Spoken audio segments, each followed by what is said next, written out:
there's a number of ways that you can use eFlip to make money reselling books, okay? And there's a number of ways that you can use the software to find outlier books. You can find outlier books that are, cheaper used books and then ship them into FBA and sell them at a higher price to get the used book buy box, because in some books there's a used book buy box and then there's a new book buy box. So it's a little bit different than other products. With books, there tends to be usually a used and a new, and you'll see that here when we go through here in a second.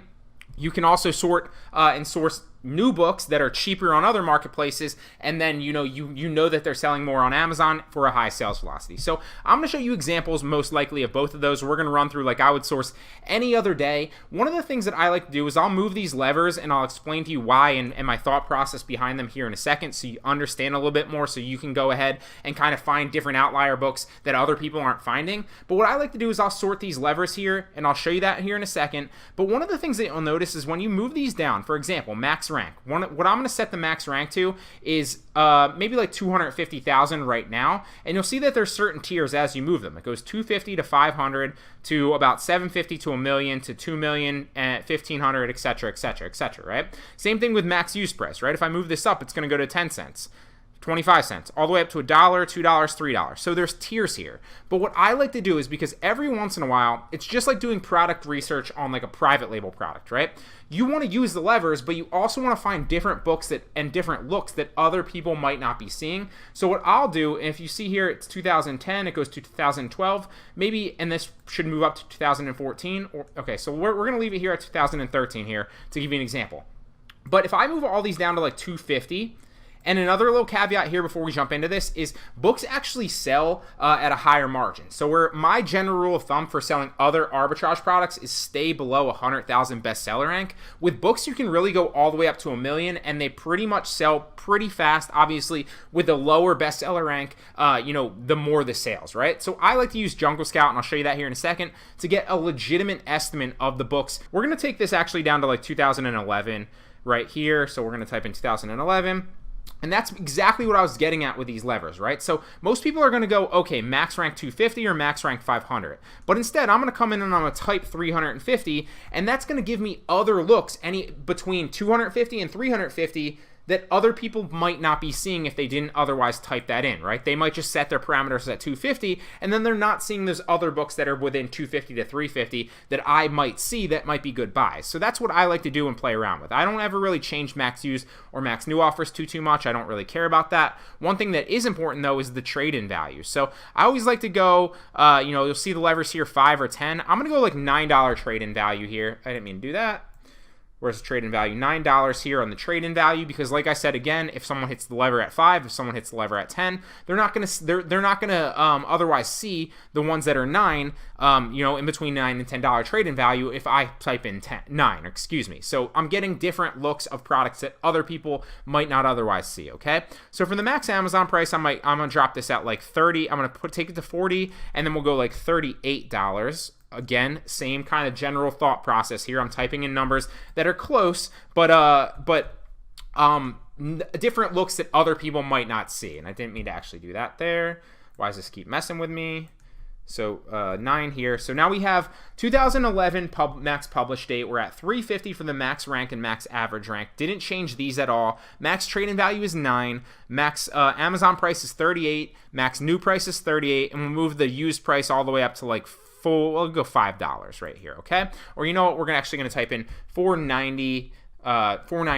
Why not, right? And what that's going to do is that's going to give me different looks as to, what other people might not be typing in. And obviously, the more you see some of these tutorials, the more you'll understand, how to set these numbers up. The reason I like the max publish date right here, minimum 2011, is because that's going to give me more relevant textbooks or books, and especially same thing with the trade-in value here. You always want to have the trade-in value levered up, and that's going to give you a better example of textbooks. And if they have a trade-in value, that they're still that they're their most recent edition, or at least that edition is still in demand at certain colleges. Okay, now this isn't always just textbooks with this software, but clearly that's what I'm focused on right now. It's the beginning of Q4.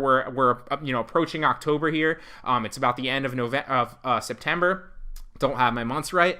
And obviously Q4 there's the sales velocity on Amazon so super high. So I might sell all these textbooks super fast in Q4, but even if they don't sell, they're going to sell a lot faster and for a higher margin in the beginning of the spring textbook season, which I believe is about the end of December to like mid or early February. So regardless, I have a window right here of like 5 to 6 months potentially where these textbooks are going to sell for a higher margin and a lot faster. So that's why I'm sourcing right now. Now, you don't ever have to really play around with like the account type right here, personal or business, and you don't ever have to really pay attention with show rentals. I don't really ever show the rentals, but you can. And I also don't really ever click Amazon Smile, although you can.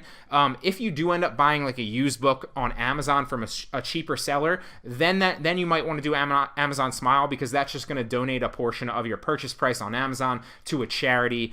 So you can always click that if you want. It doesn't hurt you, but it is going to help charities. If you're paying for books, you might as well, okay? So then we're going to hit search, and all these parameters are going to go into the software, and it's going to shoot me out textbooks that fit all of those parameters, okay? So that's where we are right now.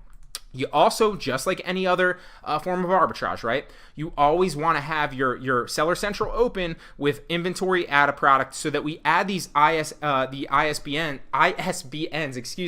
into Seller Central to make sure that we indeed can sell them. Now you might, and this is a misconception that I had as well when I first started selling books, you might think that you can sell every single book because books are not a gated category, right? Whereas other brands are gated, other categories are sometimes gated. But actually, Amazon has started gating some of the the highest ranked textbooks. So if you get a textbook that's ranked like 10,000 in that category, or like 50,000 in that category, sometimes it will be gated and you won't be able to sell it. So it's important to always check.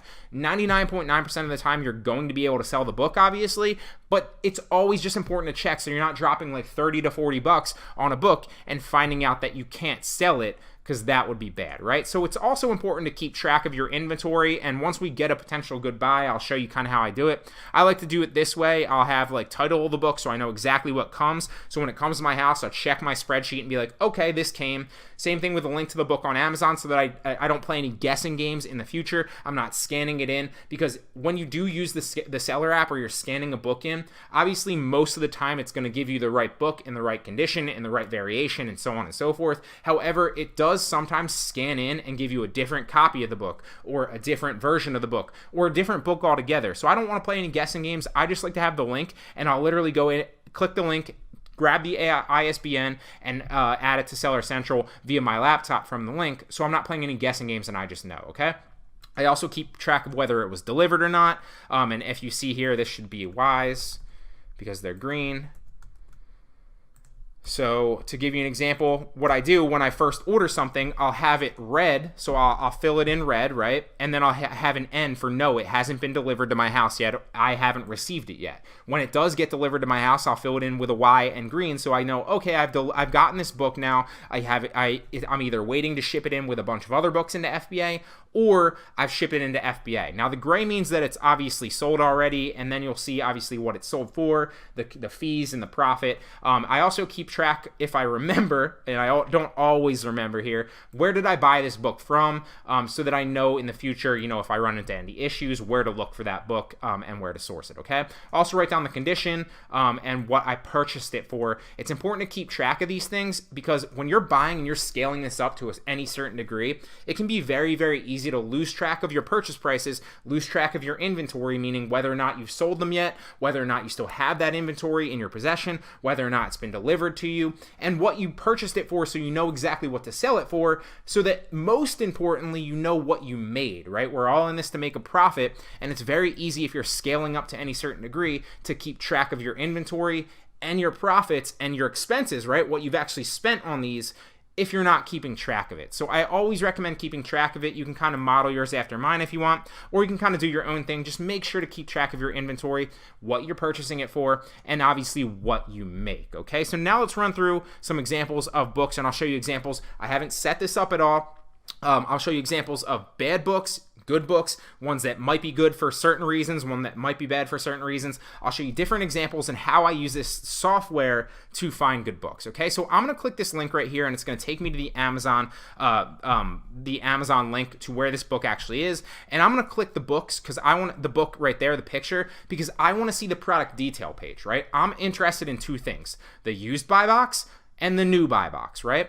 Now I'm going to come down, I'm going to click this down arrow, and I'm going to go to the book finding software that's hooked up to eFlip, and I want to see, okay, what is my opportunity here? What can I source it potentially used? The right column over here is always used books. It's going to show me different examples of used books in order of cheapest purchase price to most expensive purchase price, and same thing over here on the left with new. So it's going to tell me all different places on the internet where you can find new books and the price, and used books and the price, and then I'm going to weigh those discrepancies to see if there's an opportunity here on the product detail page where I can then buy that book cheaper, ship it into FBA, and make a return on my investment. Okay, so things that we're going to use here in a second are the Jungle Scout Chrome extension, like I said before. Another thing that we use every once in a while is the online seller add-on plugin. That's free. And another thing that we use is the AMZ Scout FBA calculator. It's going to run the numbers off for us here in a second to see, and we can track if we are indeed profitable, what the actual fees are on that book via Amazon if we ship it into FBA, and what we can expect to make, okay? All these things are important to keep in mind. Another thing to keep in mind too is one of the things that people do, kind of ignore from time to time is that you'll see every once in a while that if there's a major discrepancy, not always and not even often, but sometimes if there's the discrepancy between the new purchase price on Amazon and maybe you can get one of these for $10 over here, it's important to remember to check that it is the same variation. One of the things that you can't sell on Amazon is the international editions. So if I come across an example of that, and it's always important to check to see if that's in the description, if I come across an example of that, I will show you and point it out to you. Just know that you can't buy an international edition and sell it back on Amazon under the normal edition. Okay, understand that going forward. I will show you an example of that because I'm sure one will pop up eventually, but this doesn't look to be an example of that. Okay, so obviously new is not an opportunity for me to make money right here, right? Because the buy box price is $63 and the cheapest price I can get it over here is $58.51, right?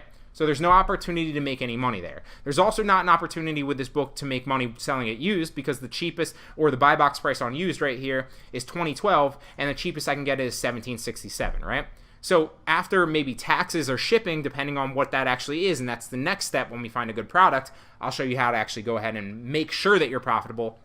But there's really no profit margin here selling it used or selling it new, so this is a bad book to potentially buy. Let's move on to the next one. And obviously I do this very, very fast, but I'm just kind of slowing it down and breaking it down for you to explain my thought process, different opportunities, why they're bad, why they're good, so that you can understand it so you can go do this yourself, okay? But obviously I go through these pretty fast, and when I have 5 to 10 minute downtime, I'll just sort through eFlip and try to find some books, buy a couple, put them on my spreadsheet, and then when they come, I'll ship them in bulk into FBA with maybe 10 to 50 other books, and it's super, super cheap, okay? So once again, we click the link. That was the first thing, and I think I already clicked that other one. So we clicked the link. It took us to this right here. Then we're going to click the picture of the book because I'm interested in the buy box, right? The new buy box and the used buy box. So it looks like it's selling new on Amazon. The buy box is $51.47. The used buy box is $27.82. So then we want to come down to the book finder, and we want to see, is there an opportunity to buy this online and make money on it? So used price is $27.82. That might be an opportunity, although it's probably not that great of an opportunity because after fees right here, there's probably not that much money to make. If you're spending $18, you might make $4 or $5 potentially, and I just know that from experience, but I'll show you that as an example here in a second, okay? Now, there's not that big of an opportunity. There's no opportunity really buying it new because the new buy box here is $51.47, and the cheapest I can get it is $46.26, okay? So that's a bad example of a new buy box. Let's see. Used I already know is a bad example, but let me show you, okay? And like I said too, I would run through this super fast and sort 5 to 10 books in a couple minutes. So it's okay if you're finding 3 to 5 books or 10 books even or 20 books even that are bad. All you really need is one, and then you can make a good margin, and then you just keep doing that over and over and over and over and over again. There are tens of millions of books in the eFlip software that you can use and find outliers on. There's opportunity there, and it's immense. So let's use the AMZ Scout calculator right here to see if it's profitable selling the new copy of this book and shipping it into FBA, okay? All right, so every once in a while, because this is the free version, it does get a little finicky, and when I click it, it doesn't pop up, and it doesn't look like Jungle Scout's popping up either, so it might be something with my browser right now. I'd have to restart my computer, but because we're in the middle of a tutorial, we are not going to do that, okay? So check the other tutorials. I've shown countless examples of using this before, and it's very, very easy to use. It pops down in a drop-down menu, and you can literally use it. Same thing with Jungle Scout. But we can just guesstimate based on the bestseller rank, so we're going to use that instead of Jungle Scout, and obviously this shows 99,000 in books, so it's selling pretty well. We already know that. And we can just pull up the FBA calculator that Amazon provides us and use that here because obviously AMZ Scout calculator is being difficult, and it's got to make my job difficult, okay? So what I want to do is I want to take the ISBN right here, and I'm going to take it in the fulfillment calculator right here and see what the margin is, okay? So to ship it into Amazon, I'm going to say 50 cents, and we are under the Amazon fulfillment category right here. I'm saying 50 cents because I'm never going to ship this one book into Amazon myself. Usually I ship it in with like 50 other books or like 10 other books or sometimes even like 20 other books depending on how many books I accumulate at once, how many I've bought. And when I find that, okay, I have enough, I'm going to ship them into FBA now. So I'm never shipping one-off books. It's always very, very cheap. The item price to me is, and we're going to check this to make sure that there's no tax or shipping here. So we're going to click this, and it looks like if we add this to the cart, it looks like $8.29. $8.29 with, where's the shipping? Proceed to the checkout, and it is free shipping. So it does become, it is $8.29 total. So $8.29 is the actual price to us, right? The item price is $18.29.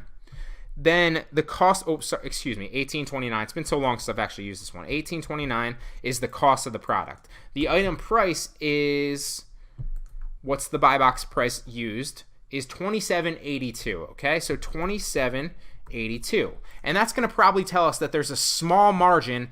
This isn't even a good one because it's no margin, right? I'm losing $1.72. So like I said, that is an example of a bad product, and you want to avoid that. So we're going to find another example of a good one really fast. I'm going to start going through this pretty fast to show you so I can find one and give you an example of a good one that you can buy and make money off of. So again, we're on the product detail page of this third one right here. We're going to click the bookfinder to see what our opportunity to buy it and if there's a margin here. The new buy box is 46 roughly. The used buy box is about 33.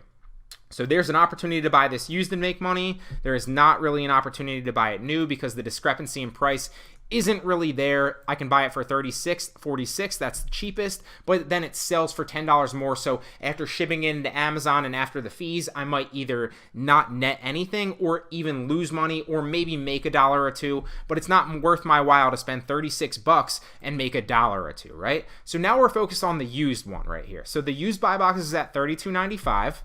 And it looks like I can potentially buy this on Amazon. You'll see here, it's literally listed back on Amazon, a perfect example of buying this as a used book from somebody that's not in FBA, right? So it doesn't have their book in FBA for $11.95 and then shipping it into FBA and potentially grabbing the buy box at $32.95, right? So you can sometimes see that if you ship it into FBA, you can win the buy box at a lot higher price. And because I have good seller metrics, I can also do that pretty well. And I would probably end up shipping this into FBA and sharing the buy box at $32.95 with this seller right here and making a good margin. So this is probably a good book. Let me show you an example of this. If I go to $11.95 and click the $11.95 right here, and there's another opportunity to buy this at $11.99 and $14.96. So this is a perfect example. If we go back to my my spreadsheet right here, see I bought 3 of these right here, 3 times governance and policy and sport, 5 times of this one, and you'll see that I purchased these on Amazon. This is exactly what I did right here for that price right there, and that averaged out at that a book. So that's what I paid per book. That's what I paid for 3 of those.